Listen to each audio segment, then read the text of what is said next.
Hello coders, and welcome to How to Fix. In today's video, we'll be focusing on a new bug that you might find challenging to solve. So without further ado, let's dive into today's bug.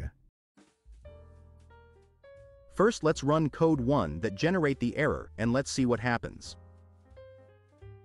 Here's the explanation and the solution to the problem. Do take a moment to pause the video to understand the explanation. Now we'll repair the code and observe the final output.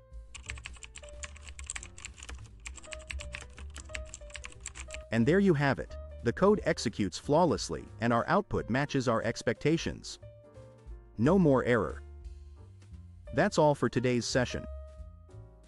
If you found this guide beneficial, please like the video and join our channel for more how to fix coding videos. Always stay eager, continue your learning journey, and enjoy your coding experience.